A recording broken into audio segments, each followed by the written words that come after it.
Viewers, पिछले video में हमने देखा था कि किस तरीके से बंगाल के नवाबों और वहाँ की छोटे मोटे जो व्यापारी हैं उनके बीच और ब्रिटिश इंडिया यानी कहा जाए तो कंपनी के बीच किस तरीके से मतभेद होना शुरू हुए थे, कैसे कैसे है ना स्थिति इतनी बिगड़ गई कि युद्ध के मैदान तक आ पहुँचे। तो इस वीडियो में हम जानेंगे कि है ना प्लासी के युद्ध के बारे में, कि ये प्लासी का युद्ध कहाँ हुआ, कैसे हुआ। तो बिना किसी देर के वीडियो शुरू करते हैं।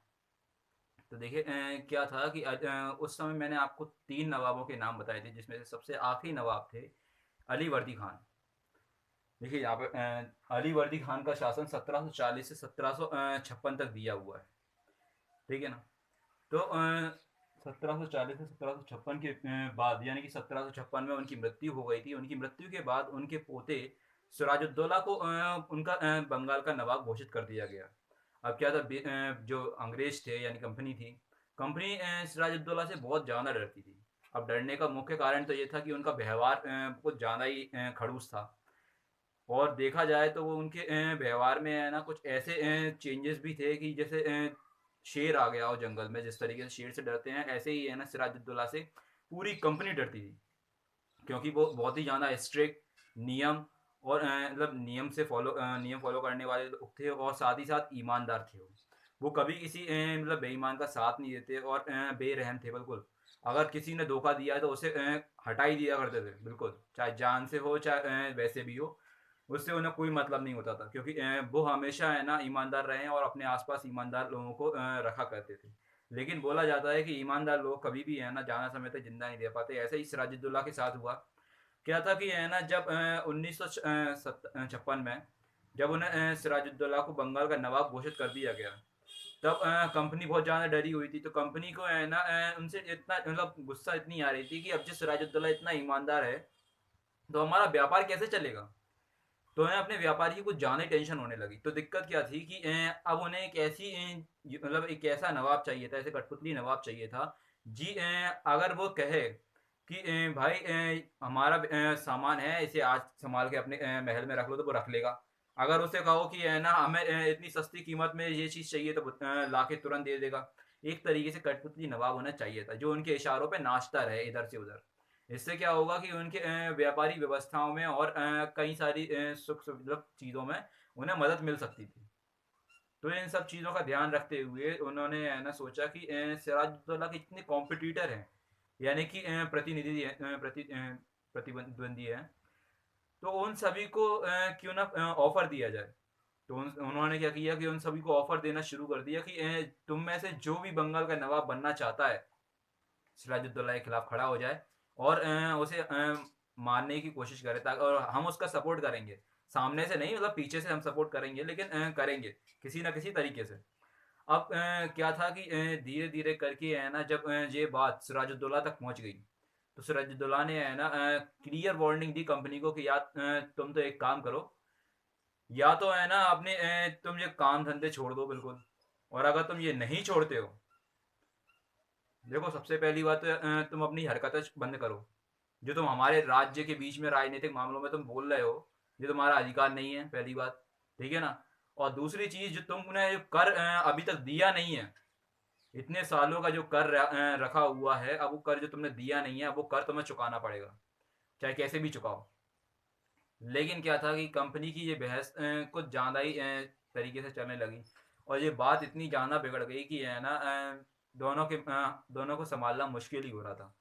तो एक दिन क्या हुआ कि है ना सिराजुद्दौला का दिमाग वैसे ही शॉर्ट शॉर्ट टेम्पर थे वो, उनका दिमाग जल्दी गर्म हो जाता है। तो क्या था कि उनका इतना ज़्यादा भनक गए वो कि एक दिन अपने 30,000 सैनिकों के साथ उन्होंने अंग्रेजों की सबसे पहली फैक्ट्री थी इंग्लिश फैक्ट्री, कासिम बाजार में। तो क्या किया, कासिम बाजार में जो इंग्लिश फैक्ट्री थी उसे है ना उस पर उसे बिल्कुल सीज कर दिया। यहाँ पे देखिए लिखा भी है 2 जून ऑफ 1756, यानी 1756 में। इस समय क्या किया उन्होंने, कासिम बाजार में स्थित इंग्लिश फैक्ट्री जो अंग्रेजों की सबसे पहली फैक्ट्री हुआ करती है, उसे सीज कर दिया। लेकिन अब क्या था कि जब गुस्सा कोई भी करे तो क्या था कि गुस्सा किसी का शांत नहीं होता। अगर किसी को मार भी दे तो भी वो गुस्सा करता ही रहता है, अगर कोई इसे रोकने आए तो उसे और मारता है। इसी चीज़ के लिए है ना उन्होंने क्या किया कि देखो, सबसे पहले तो उन्होंने इंग्लिश फैक्ट्री बंद कर दी, लेकिन यहाँ पे उनका गुस्सा शांत नहीं हुआ। फोर्ट विलियम ने सरेंडर कर दिया, लेकिन गुस्सा शांत तो था नहीं। तो क्या था कि अब उन्होंने ना वहां से आगे निकलना शुरू कर दिया। अब उनका रुख मुड़ गया सीधे कलकत्ता में जो किलेबंदी थी उनकी, उस तरफ मुड़ गया उनका रुख। और क्या था कि कुछ समय बाद ही उन्होंने किलेबंदी को भी है ना हासिल कर लिया। वहां के जितने भी अफसर थे सबको है ना अपने गिरफ्त में ले लिया। ठीक है ना। अब बात इतनी सी थी कि भाई अगर तुम पहले मान जाते तो इतना सबसे नुकसान तो होता नहीं तुम्हारा। लेकिन क्या था कि अब ये खबर पहुंच गई सीधे बड़े बड़े अधिकारियों को। ठीक है ना। प्रेसिडेंसी के अलग जो अधिकारी होते हैं उन पर ये खबर पहुंच गई कि सिराजुद्दौला ने उनके किले को जो किलेबंदी उन्होंने की थी उस किलेबंदी पर कब्जा कर लिया। साथ ही साथ उनकी इंग्लिश फैक्ट्री थी उस पर भी उन्होंने कब्जा कर लिया।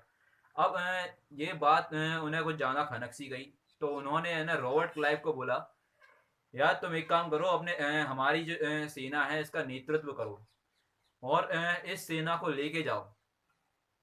कहाँ पे? रॉबर्ट अपने सिराजुद्दौला से बात करने के लिए। लेकिन अब रॉबर्ट क्लाइव भी है ना थोड़े दिमाग से खिसके इंसान थे। ठीक है ना। तो उन्होंने पहले तो है ना कंपनी के बड़े बड़े अफसरों की बात की, मतलब बात मानी कि है ना जाके पहले बातचीत करेंगे। तो उन्होंने पहले जाके बातचीत की, समझे, एक दूसरे से जितनी ज़्यादा बात हो सकती थी उतनी ज़्यादा बात की। लेकिन ये बात विवाद बहुत ज़्यादा होता चला गया। दोनों पार्टी बहुत ज़्यादा गुस्से में थी।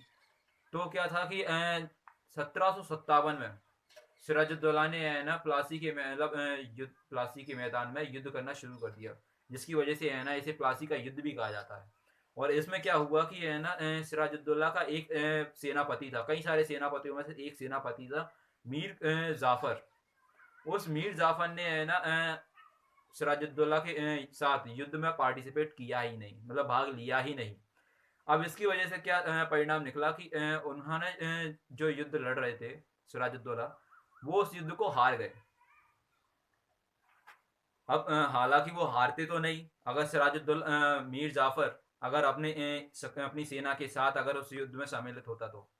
लेकिन रॉबर्ट क्लाइव इतने ज़्यादा चतुर थे कि उन्होंने मीर जाफर से अकेले में मीटिंग करके ये फिक्स कर लिया कि हम तुम्हें है ना इस बंगाल का नवाब बना देंगे, बस तुम है ना सिराजुद्दौला को ख़त्म करवा दो। लेकिन और क्या था, अब देखो किसी भी चीज़ को अगर तुम बना सकते हो तो मिटा भी सकते हो, लेकिन अगर वो चीज़ खुद पैदा हुई हो तो उसे मिटाना इतना आसान नहीं होता। ये प्रकृति का नियम है। और साथ ही साथ यही नियम उन्होंने है ना अपने जीवन पे भी लागू कर लिया था।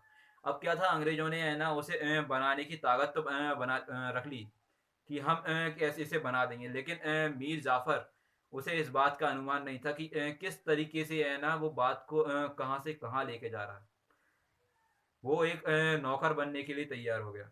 हालांकि उस बात उसे सिर्फ सत्ता दिखाई दे रही थी उस समय पर।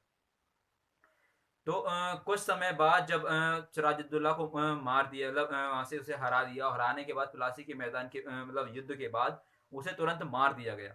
और कुछ समय बाद ही मीर जाफर को वहां का नवाब घोषित कर दिया गया। लेकिन क्या था कि मीर जाफर हो चाहे कोई और नवाब हो, सत्ता का लालच हर किसी को मन को भा जाता है। तो क्या था, मीर जाफर ने जब सत्ता के पावर में आ गया, तो जाहिर सी बात है कोई भी नेता हो, चाहे आज की नेता ले लो या पुराने लीडर ले लो या राजा ले लो, अगर उन्हें अपना शासन चलाना है तो इसके लिए सबसे जरूरी है राजा के लिए कि प्रजा होनी चाहिए। और प्रजा का जो विश्वास है वो राजा के ऊपर बना रहना चाहिए। यानी कि एक तरीके से प्रजा राजा का सम्मान करे और जो वो आदेश है वो माने। लेकिन क्या था कि अब अगर मीर जाफर पूरी तरीके से अगर उनकी बात मानता रहता, जी हजूरी करता रहता, तो यहाँ दिक्कत ये हो जाती कि वो डायरेक्टली ये संदेश दे रहा था अपने लोगों को कि वो एक तरीके से अंग्रेजों का साथ है, अंग्रेजों की कठपुतली बन चुका है। लेकिन वो भी चाहता था कि है ना मेरा शासन चले, ना कि अंग्रेजों का शासन चले। इसीलिए वो बीच बीच में थोड़ा थोड़ा मतलब विरोध करता रहता था अंग्रेजों का। लेकिन एक समय ऐसा आया कि है ना उसने कई सारी चीज़ों के लिए विरोध करना शुरू कर दिया, बहुत ज़्यादा चीज़ें। तो अंग्रेजों को महसूस हुआ कि है ना कैसे मतलब मीर जाफर हमारे हाथ से निकलता जा रहा है। अब क्या था कि मीर जाफर को कंट्रोल करने के लिए उन्होंने उसे भी है ना बंगाल के मतलब नवाब की पोजीशन से हटा दिया। अब बंगाल की जैसी नवाब की पोजीशन से उसे हटा दिया गया। उसे हटाने के तुरंत बाद मीर कासिम को बंगाल का एक नया नया नवाब घोषित कर दिया। अब बंगाल में जब उसे नया नवाब घोषित किया गया तब जो मीर जाफर थे उन्हें बंगाल से बेदखल कर दिया गया था कि जाओ अब तुम बंगाल में, तुम यहाँ रह नहीं सकते। लेकिन मीर जाफर जो मीर कासिम थे वो भी ऐसे ही निकले, चाहे कोई भी हो, मैंने अभी बताया था, चाहे एक हो ले हो या दो हो, चाहे वो हजारों लेकर आ जाएं, लेकिन समस्याएं फिर भी आती रहेंगी। तो क्या था कि जब मीर कासिम को बनाया गया था तो उन्होंने भी धीरे धीरे करके विरोध करना शुरू किया। तो क्या था कि जब बक्सर की लड़ाई हुई, जब बक्सर की लड़ाई हुई तो बक्सर की लड़ाई में उन्होंने उसे हरा दिया गया, मीर कासिम को हटा दिया और दोबारा से मीर जाफर को बंगाल का नवाब घोषित कर दिया गया। और जब वो बंगाल के नवाब बन गए उसके तुरंत एक साल के बाद उनकी मृत्यु हो गई। लेकिन अब बात यहाँ पे समझने वाली ये है कि जब उनकी मृत्यु हो जाती है तो मृत्यु होने के बाद कुछ समय के लिए, यानी कि अंग्रेज अब कंफ्यूजन में थे कि भाई अब किसे न बंगाल का नवाब बनाया जाए। तो उस समय रॉबर्ट क्लाइव ने एक ऐलान किया कि अब हमें खुद बंगाल का नवाब बनना पड़ेगा, क्योंकि हम कब तक है ना दूसरे लोगों को बार बार है ना बंगाल के नवाब की पोजीशन पे बैठाते रहेंगे। ये तो एक तरीके से अपने पैरों पे कुल्हाड़ी मारने जैसा हुआ कि हम बार बार अपने पैरों पे पहले सांप बैठा लें, मतलब कोंच को चिपकाएंगे और फिर उसे अपन दोबारा से हटाएंगे, बार बार ये दिक्कत हो जाएगी। तो उन्होंने क्या किया कि बार बार की चीज़ों को हटाने के लिए उन्होंने सबसे सिंपल रास्ता निकाला कि भाई अब हम खुद नवाब बनेंगे। तो 1765 में मुगल बादशाह ने क्या किया कि जो कंपनी थी, कंपनी को बंगाल का दीवान नियुक्त कर दिया। जब कंपनी को बंगाल का दीवान बना दिया गया तो उन्होंने क्या किया कि अब देखो, जब कोई नौकर हो, नौकर को मतलब अपने यहाँ के मामूली वर्कर मान लो, यानी पुलिस है, और साथ ही साथ अपने जितने भी ऑफिसर वगैरह हैं, सब क्या टैक्स भरते हैं। लेकिन कभी भी गवर्नमेंट खुद टैक्स कभी नहीं भरती, क्योंकि वो गवर्नमेंट है, वो टैक्स वसूल करती है तो वो कभी किसी को देती नहीं।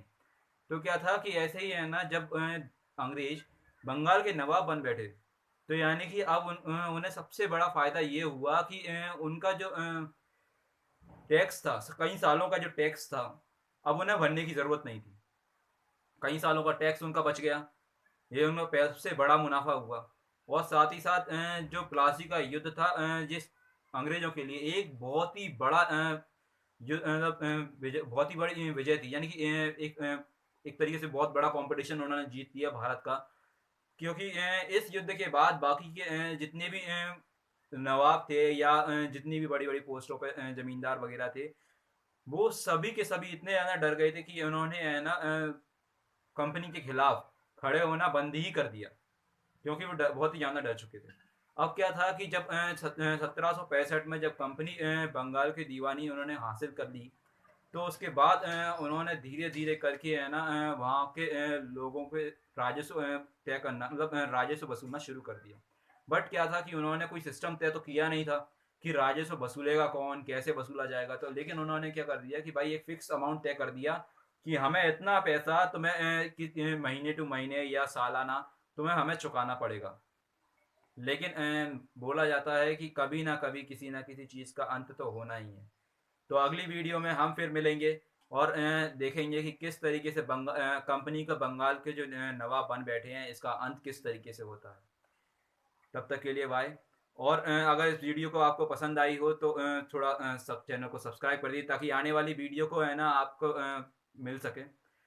और अगर किसी चीज़ की कमी लगी हो या कोई नया सजेशन हो या किसी चीज़ की नई ऊपर टॉपिक के ऊपर आपको वीडियो चाहिए हो तो प्लीज़ कमेंट बॉक्स में ज़रूर टाइप कीजिए।